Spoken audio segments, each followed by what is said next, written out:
Hey, Fright Nights, how you doing? I'm your old pal Count Jackula from the planet Dracula. And last week I saw Digging Up the Marrow, the new film by Adam Green.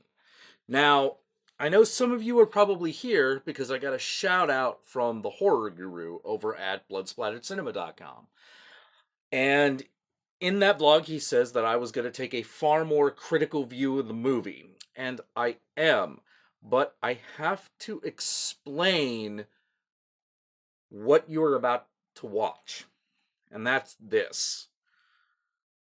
I was originally way more negative on this movie until I found something out. I had a lot of anger. I was very frustrated with the movie. I There were a lot of things I didn't like, and they all boiled down to one thing, which is I did not feel that the story was finished. I feel like it failed to deliver a complete experience. And I also said in the original recording of the blog that if this was intended to be part of a series or a television show, that I would absolutely watch the next installment. I would absolutely watch it. But since it's not, and it's a standalone movie, the movie fails. No sooner do I get into the editing room than the director, Adam Green, does an AMA on Reddit. And what is one of the things that he says? He says that we're most likely going to go back to this world. That he will not talk about a sequel or a possible television thing because he doesn't want to jinx it. I don't know if that means there are any deals in the works. May or may not be. But what that does mean is that it isn't intended to stand alone. It was intended to be part of a series. And I really want to see that series happen because everything that works in the movie works. Hang on, guys. If you're like, whoa, I thought you were going to go negative and super critical. We'll get to that, but you got to understand what the criticisms are. The criticisms are for a film that feels unfinished. But if we're going to continue with this, then it's a good movie. It's quite a good movie, actually. It's just a little too decompressed for a single feature-length film. Because the truth of the matter is, it is. It doesn't, not enough of the setup it does has enough payoff. Not for 90 minutes, or I think it's like 90 minutes, hour and 40. You know, but if there's going to be more, this movie will make you want to see it. If we're going to see more of this, the movie is good and you should watch it because you were going to want to see the sequel. You're going to want to see that, and you're gonna want to, or a television show or whatever he does. I actually kind of hope he does a television show. Like there's been one attempt at a found footage television show, which is a show called, I think, called The River, and The River fucking is bad. The River is a bad show. It's really bad. It was intended to cash in on found footage, and it's fucking obvious. And the thing is it does not understand found footage. It does not understand that genre at all. So The River fucking sucked. Thumbs down. Just total thumbs down. But if there's a Digging Up the Marrow television series and it's done by Adam Green, we're probably going to want to see that. So you should see the movie. You should see Digging Up the Marrow. It's on Amazon Instant. You could buy a Blu-ray. There we go. Now, the reason I'm going to still do a more critical analysis of the film is because it was promised to you. I do not because I'm a big asshole. I'm an idiot. I feel really bad, and I do not want horror. I'm not out to make Horror Guru look like an idiot because, oh God, like,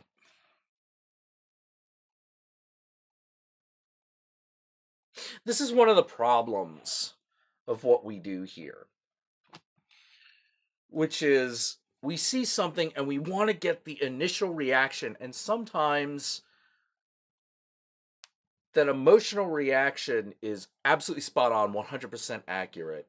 And other times you're not exactly sure. It turns out to not be appropriate.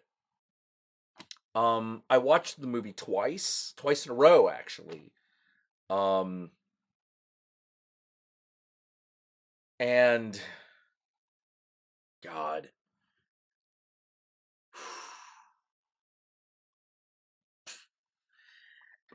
and I still have the same complaints that I did if it's a standalone film, which it turns out it's not intended to be. So,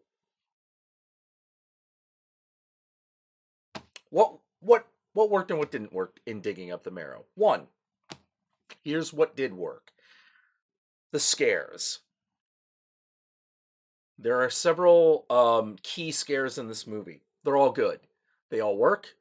Um, they're well timed, well executed, because Adam Green does this great thing where he builds up the tension of a scene through humor. Humor is usually like the payoff, but for Adam Green, humor is the build-up for another thing that happens. It's a build-up towards the scare.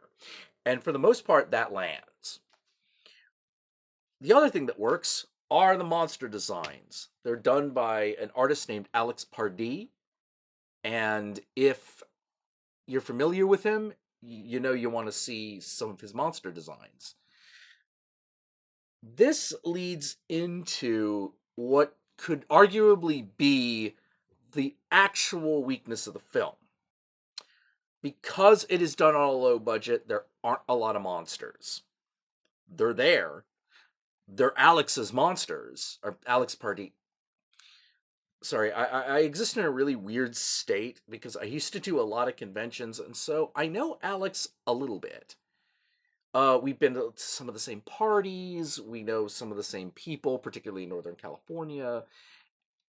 I I'm not on any sort of real name basis with him, but he might recognize me.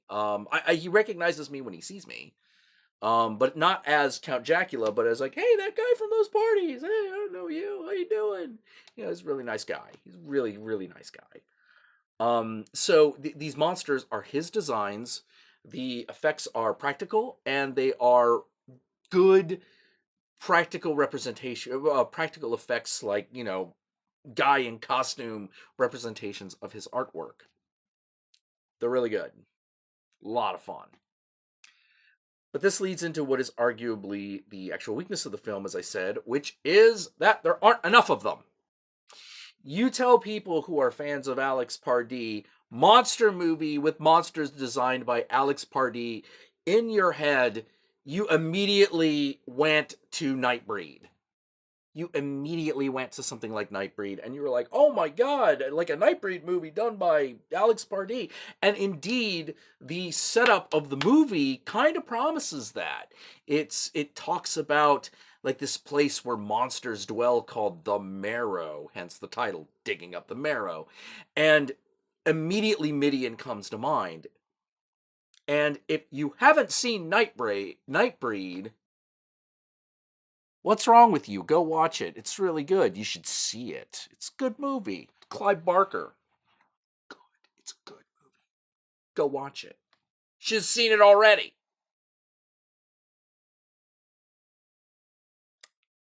But you've got that expectation that you're going to have like this blowout moment. And the film really doesn't have the budget to do that. It's got the budget to do like 2-3 really good monsters and like 2 or 3 more supporting monsters. And that's pretty much what you get. You get like 5, 6 of them. And every scene where the monsters are actually shown is really good. There just isn't enough of them. One of the other major problems is that were this a standalone movie, as I said before, not enough that's set up in the beginning pays off later on. For instance, there is a monster mentioned called Brella, and they show an artist's rendition of the monster, which is, of course, a piece done by Alex Pardee, of this monster that is basically under an umbrella, but it has obviously it's got like from the neck up its horribleness, which is all disguised by an umbrella with giant cartoon eyes on it, and the lower half of a beautiful woman. And there's a story about how the this monster like lures a young boy to his death. And so you're like, "Oh my god, we're going to see this. We're going to see this monster. This is going to be great. I want to see that." And never shows up. That's kind of a problem in a standalone movie. More and more shows are kind of sorry, God shows, sorry. More and more things are kind of being written with sequels and a series and a universe in mind these days because of the success of the Avengers and the Marvel movies. This is both good and bad. It's good in that it has the potential for a lot more films in a cohesive universe, which is something that a lot of people have been wanting, but it's also a little surprising and a little bit frustrating because, particularly some of the older members of the audience, remember when movies didn't do that. We're used to, well, maybe they'll do it in a sequel, and then no sequel ever happens. We're not used to this idea that it's the sequel is going to happen or that the continuing universe is going to happen. That's a relatively new phenomenon. That's something that's only been around since, well, Avengers. That's only really happened since the Marvel movies. And it only paid off in Avengers. And now that everyone's like, "Oh my god, that fucking works so well. Why didn't anybody tell us?" And then everyone's like, "We've been telling you that that kind of shit works." Now that it's starting to happen, uh a lot of us haven't adjusted yet. We haven't adjusted our expectations. Oh god, so much of this I feel is just becoming an apologia for a vlog you are not going to see because it does not accurately fucking it does not accurately depict my feelings about the movie having found out that there were intended to be more. Cause like that original one, it's just really angry. I'm really mad. Like, what am I mad about? I'm mad that the story isn't complete. I was mad that none of that, while the question of do monsters exist was explored, and the answer is pretty much yes, because well, why wouldn't it be? It's a found footage movie about Alex Pardee monsters. Of course, monsters are going to be real. Um, but there are a lot of other questions that aren't answered. For instance, we're guided through this movie by this character Decker, who is played by an actor you might recognize from Twin Peaks as being Leland Palmer, Laura Palmer's dad. It's that same actor, and he does an amazing job. He portrays this character great. The problem is that we, the audience, are not privy to how reliable he is as a guide. And the question of whether or not he is reliable comes up. And it's a major plot point of the movie. It's like, can we trust him? He said that he used to be a police officer, but the police office has never heard of him. He said something about having a son, but he says he has no family. What what's going on? Like, what's a lie? What's the truth? And does he even know? All that possibility comes up. None of it is eliminated. There is a certain beat to that kind of mystery. And I felt that we had missed it. We had skipped it. We had fumbled the ball because it was like, well, you can't.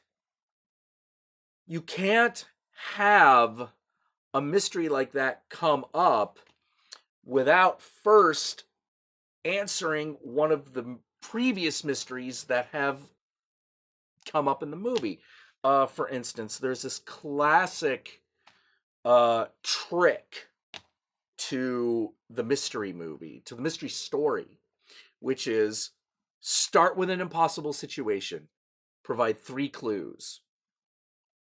By the end of the first act, eliminate one of the possibilities that those clues lead to, bring up 2 more. Now you have like 4 possibilities roughly, and now you let the plot play out, and we watch as all of these points are woven together. How did it happen? What is going on? But it really, really relies on you eliminating a possibility pretty much flat out and just being like, no, that can't be what happened, because we've discovered this new piece of information that means that one of those initial 3 possibilities is impossible. It cannot have happened. And sometimes mysteries fuck with you that way, because sometimes the impossible scenario is actually the answer. But that's what I mean by, like, you let the evidence play out and you let the characters play out, and you have your mystery story, your mystery tale. And then you get to the parlor scene, and which is increasingly less and less needed, where the detective like explains what's going on. Like we found other ways of doing that. But there's still usually a scene where someone's like putting it together, and it's like, no, you did this, and then you did that, and my only question is, what happened to the little girl? Where is she? And then that's part of the reveal. The problem with Digging Up the Marrow as a standalone is that it brings up several possibilities. 1, monsters are real. 2, the guy is crazy. 3, monsters are not real. The guy is a pathological liar. And the only mystery that is kind of solved is the one we knew was going to be solved.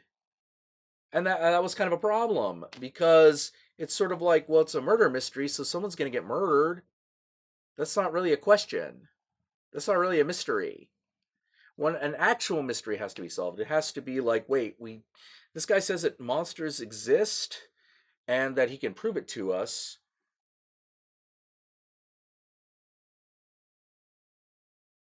Okay. So now we find out he's an unreliable. We see a monster, but there's a huge amount of uncertainty surrounding it. The main character believes it's real, but that doesn't necessarily mean anything. It could still be fake. And then they introduce the idea that he's possibly got a son, that he has this mysterious room he's got a chain on that he doesn't want in. So there's this other mystery. Is it, is he a pathological liar? Because now they're finding out certain things may or may not be true. But that's the problem. They may or may not be true. Everything exists in a state of plausible deniability. And so you're like, well, so we don't even, a possibility, nothing has really been eliminated. And I was very angry about that, because I'm like, you gotta fucking, everything's gotta pay off, and you have to fucking eliminate a possibility so that at the end of the story we can come to a conclusion for ourselves about what is real. And as it stands, you can't do that. Monsters are real, but you don't know the answer to any of the other questions. And they're really important, because it's not enough to say, well, maybe the guy was both crazy and monsters exist, because there's still the possibility that one of his sons is a monster, but you don't know. Nothing is confirmed or denied outside of the existence of monsters. And while that is the big question, you're like, well, that's the big that's going to be the only thing you're going to answer. Why bring up all this other stuff? And in the middle of the initial vlog, I was like, I was kind of like, I wonder if this was intended to be part of a series, because that is something you would do at the beginning of a television show. You would go, well, we're going to show you monsters exist, but here are these other character beats. And if you want to see how any of those resolve, you'll tune in next week. A lot of shows do that. In fact, almost all of them do at this point. Like True Blood does that. God, what's another long running, like American Horror Story does that. Almost all of them do. You know, because they want you involved in an arc that's going to last a season. So they do that. It works really well. Doesn't work so well in a movie because you got to wrap it up. But now there's this possibility that you could have a movie series, and each individual movie is an episode, which I'm hoping that works out. Because I would love to see the continuation of this series. I would love it. If he announces sometime in the future Digging Up the Marrow 2, I'm in. I'm watching it. But if you're looking for a complete experience, a complete film experience, I'm not going to get it. Digging Up the Marrow is not going to give that to you. If you want a mystery that is not solved by the end of the movie, but you're like, I don't care about no fucking mystery. I want to see some monsters. You're going to see some monsters. You're going to wish there were more of them. You're really going to wish there were more of them. Oh geez, I've rambled on this long. I haven't even summarized the plot. I'm so sorry. I'm so sorry, guys. All right, so here's the plot. Adam Green, the director, playing himself, is contacted by a crazy fan played by the actor who plays Leland Palmer, who says, monsters are real, Mr. Green, and I want to show you. I want to prove it to you. And so Adam Green's like, okay, can we bring some cameras? And the guy's like, well, I'm not sure about that. Proof, seeing is believing. And at first, Adam's not sure whether he should believe him, but he thinks that the guy himself might be interesting enough to make a documentary on. And that's how it starts. So this guy that Leland Palmer is playing, the actor's name is not Leland Palmer. The guy's name is Ray. Oh God, I'm spacing on it.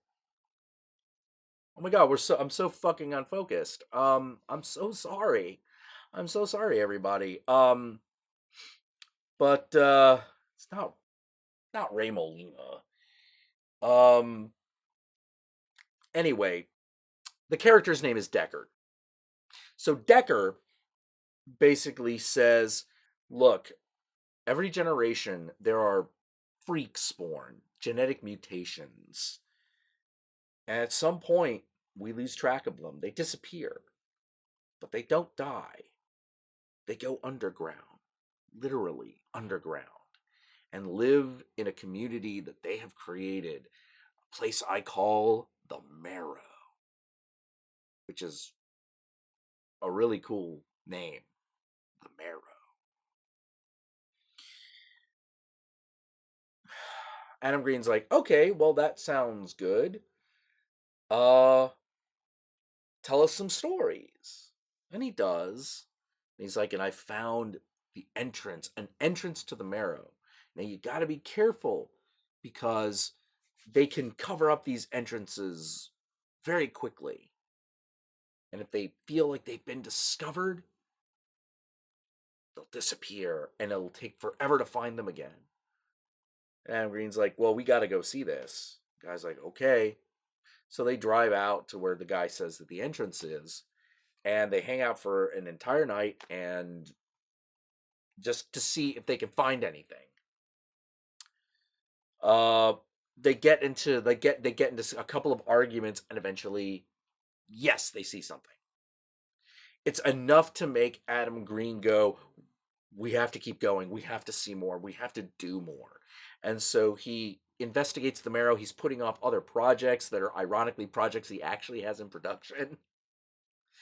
Um, and actually, ironically, not ironically, it's the whole joke. The whole joke is that it's supposed to really be Adam Green. And they continue this investigation, and they just get the events just get weirder and weirder. Adam Green discovers that Decker might be lying about who he is. Deckard might have a son. Decker, for some reason, goes out into the wilderness by himself and does weird things. And Adam Green's kind of putting it together in his head, and he's like, well, it could be this. Maybe his son is a monster. Maybe he's one of these things, and he's trying to find him. But one of the frustrating things that keeps happening is the guy's like, no, no, no, no lights, no camera. And they're like, what are you talking about? What do you mean no lights, no camera? Like, we can't see anything.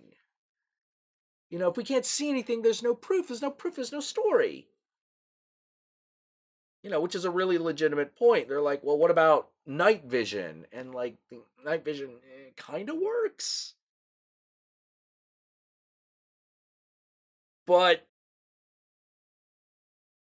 eventually, like, they see something and they see him, and but it's kind of like, what the fuck is he doing? We don't know what he's doing. And you're very curious as to why he's doing this. There seems to be only one potential answer, which is that his son is a monster. But that's not confirmed. And that's frustrating. As I also said earlier, they bring up this monster called Barella.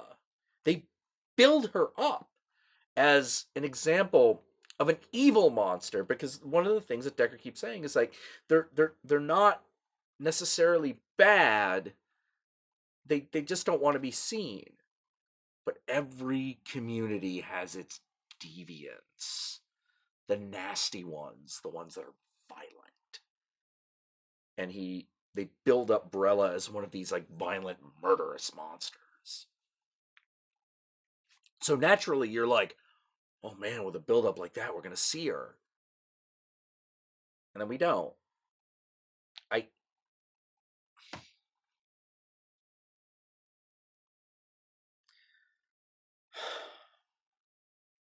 I was very disappointed in that. I was very, very, very disappointed in that, because I was like, well, we gotta see something, right?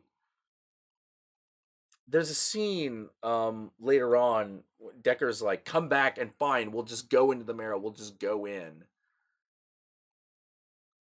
And it's just close to the end. And so Adam Green and his cameraman come back to the house. Dude is gone. His fucking house is empty. Nothing. But they go into the room that used to be chained up. It's now empty as well. Completely empty, and there's like crap on the floor, and there's chains on the wall, and these little spoons all over the place. Now, earlier, you see Decker feeding something you can't see with a spoon in the wilderness. So you're assuming it's the same thing. But because you never see it, you don't know. You're like, is that his son? Does he think it's his son? It's not confirmed or denied. And you're like, that's why I saw the movie twice. I was like, am I missing a clue that puts this all together? Like, I kept thinking, oh man, if in the scene where they're in that room with the chain on it, just in the corner, there's an umbrella. Oh man, that would have been all I needed. Just an umbrella there. So you could be like, wait, is is he the guy from the story he told about the girl monster that tried to kill a kid? Is he the kid, but like he turned the tables somehow? Now he's got her chained up or had her chained up? Is she the mother of his child and that's why his child is a monster? Is he essentially chasing after his family? But he himself is still kind of twisted? It would have been nice to be able to come to that kind of conclusion by the end of the movie. And realizing that it's intended to be part of a series, it makes sense why you would obscure so much. Though I still would have liked something like that, just to give me enough to put together enough of the story so that you could fuck with me later. I even in these like movie series, I think it's really really important to complete the experience, to have a complete narrative, even if you're going to move on. Like it feels like, yeah, if there are details to fill in, we're at least finishing the main story. Um, Another movie that does that, where it's like there are details, things that you want to see but you don't see, but like but the narrative is a bit more complete and contained. The Soska sisters, American Mary. There are several things which you're like, I want more information on that. Why didn't we go into it? Well, once again, part of the series. They haven't done yet, but like, but the thing with American Mary is that the experience is contained. It you know what the main plot is. Like everything that isn't answered, that's you understand that's B plot. That's B plot. You know, you don't need to worry about that as B plot. A plot is complete and holds together, and that's really really important. I think even in a movie series, it's important that you do that, that you complete the main experience. At least in the first movie. The second movie you can leave open a little more because, you know, if there's going to be a third movie, sorry, if there's going to be a second movie, the chances of there being a third movie is actually really high. Um, so there you can be like, no, come again next time. Um, so it's okay. Like they did that with Empire Strikes Back, you know, like, oh my god, like fucking Han is off and Luke is fucked up, but oh god, what's gonna happen? Oh god. You know, you wanted to come back a third time. So it's okay for the second movie to be more open-ended, but the first movie has to feel self-contained. Um, in case you don't get to make a second movie. And I think Digging Up the Marrow should have done that. There still would have been plenty that they could have built on if they had just given you a better picture of like either was Deckard crazy, what was actually behind there, and not left as much up to personal interpretation. Like a detail of the mystery needed to be filled in.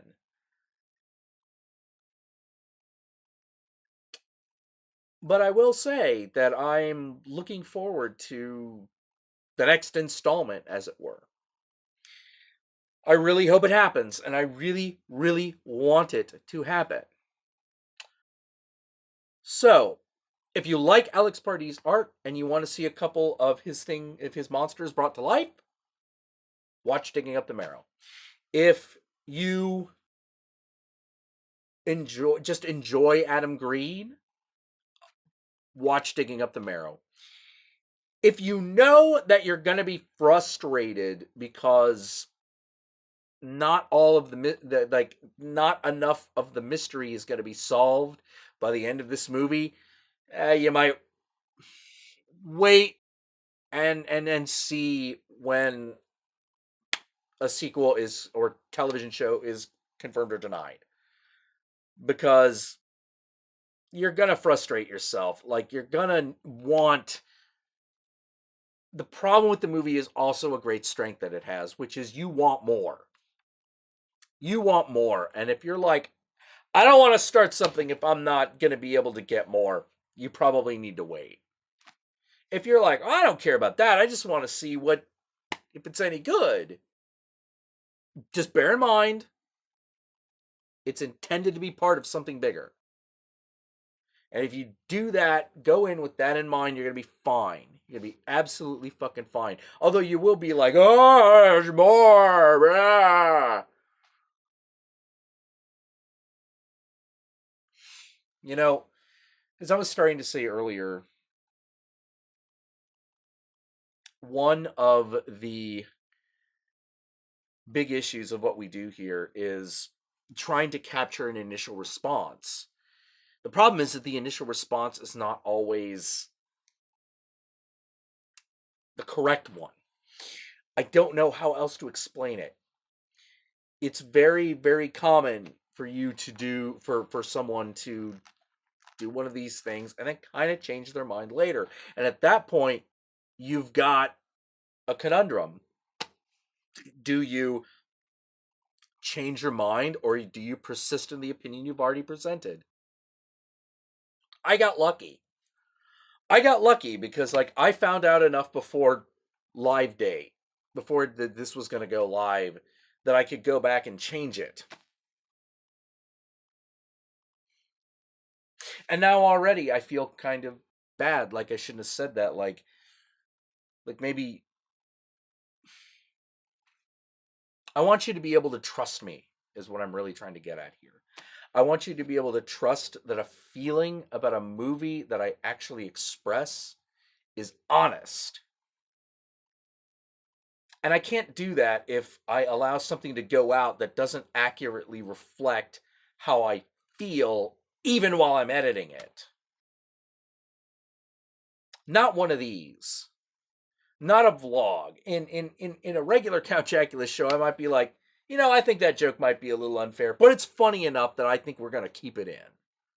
Like, it's why there's always a moment in those episodes where I kind of like break down the movie and get in a little bit in depth, whereas for the most part I'm just sort of like, oh my god, them's titties, it's titty time, and shit like that.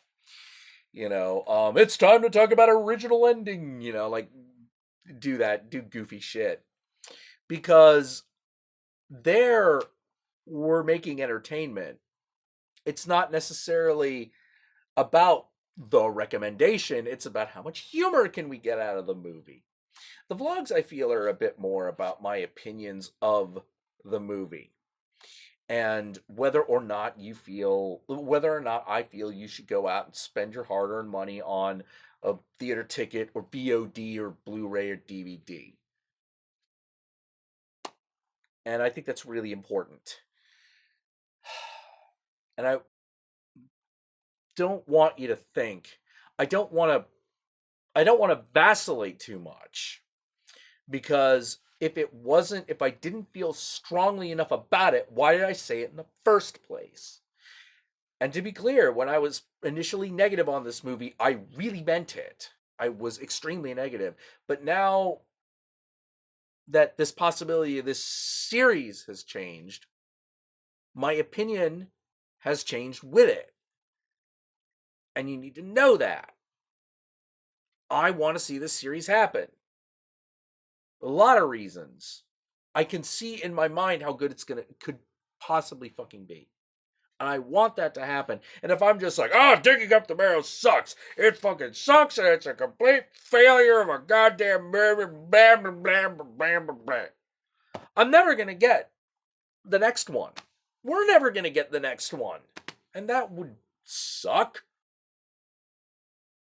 But at the same time, a lot of the problems I have with the movie stand taken as a complete experience. They're just some things that you've got to resolve by the end of a movie, and it doesn't. And if it's not intended to, then that's perfectly okay because we're doing something a little bit different. That's fine. I Adam Green has gotten enough of my goodwill that I'm willing to give him the benefit of the doubt on this. I want Digging Up the Marrow 2 to happen, or Digging Up the Marrow, the Netflix series or whatever to happen. I have no idea. I'm pulling shit out of my fucking ass. I don't know. But it's very obvious this was not intended to be the only thing he did with it. That was really obvious. And I want that to happen so bad because I find myself going like, this is what I mean by like, I'm frustrated with myself and my opinion. Why? Because like I said, I have strong feelings, but like I'm being pulled in two different directions. As a movie by itself, I insist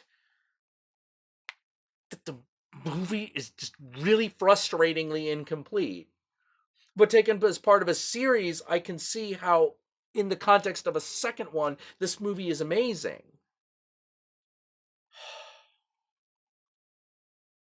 It's really hard sometimes. It's really hard sometimes to articulate that kind of complex emotion.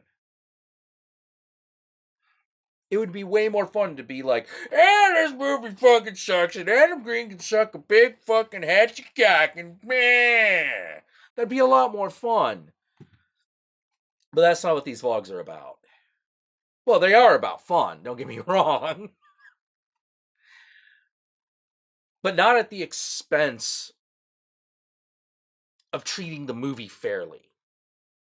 Like I said, in a regular episode, I feel like I can be just unfair because, like, we're having fun with it. You know, like, hey, it's a movie, let's throw rocks at it. You know, like, eh. You know, and sometimes it's because I'm like, oh, fucking movie fucking sucks. And sometimes it's like, no, it's like picking on, like, it's like giving your best friend or your brother some shit, you know?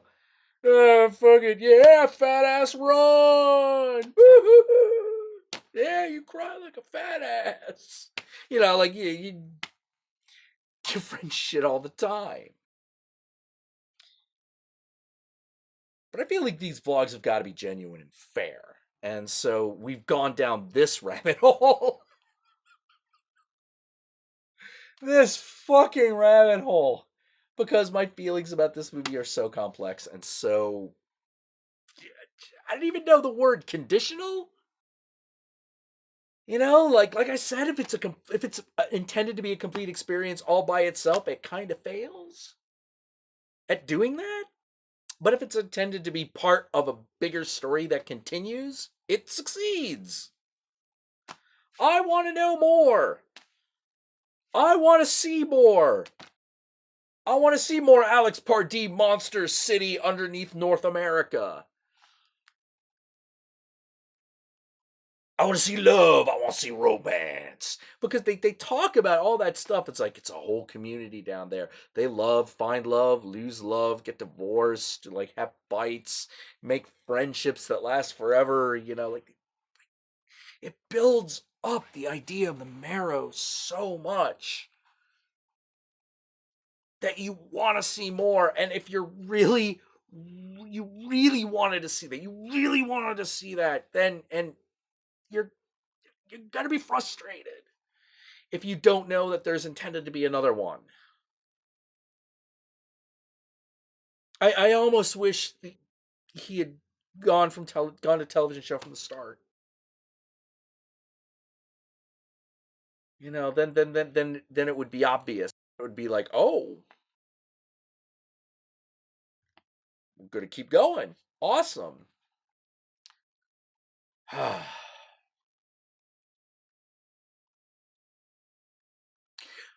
I will always do my best to make sure that the opinion that I express here in these vlogs is going to be genuine and representative of how I feel about the movie, whether that is positive, negative, or conflicted.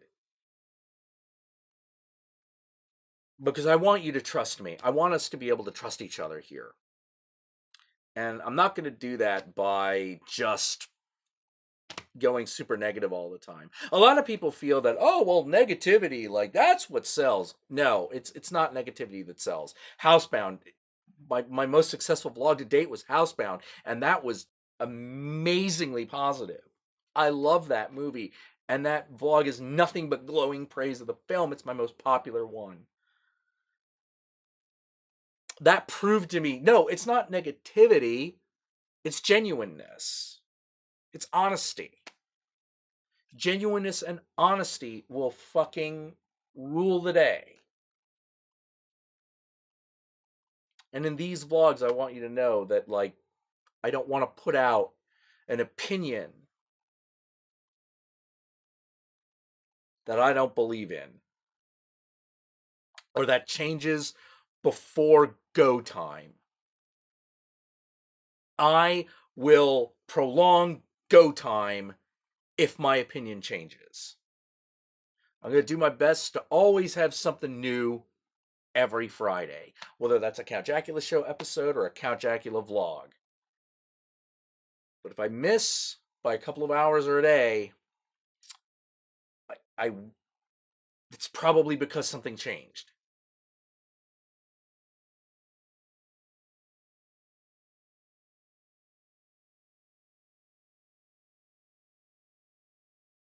Your old pal Count Jackula from the planet Dracula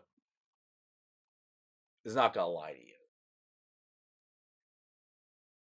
Not here.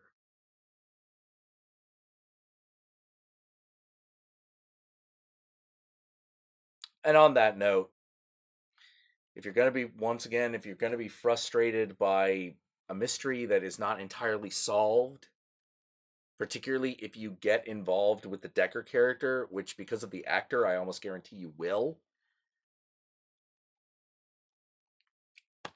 wait till it's on Netflix Instant. I guarantee it's going to be there. And then watch it and be like, hey, like, you probably be able to go in loving the movie and just being like, I see, hopefully you'll be like, I see exactly what Count Jackula was bitching about. But you know what?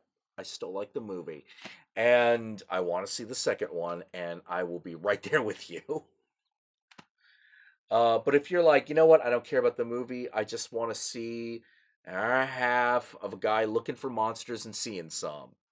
The movie's great. You're gonna watch it. If you're like, hey, look, I know there's only gonna be a couple of ALEX Pardeee monsters in here, but I want to see them anyway. Watch Digging Up the Marrow. Ah, well, Fright Nights. It's been kind of an interesting. It's been kind of an interesting ride. This one. I went from such high expectations to feeling disappointed to feeling elated again.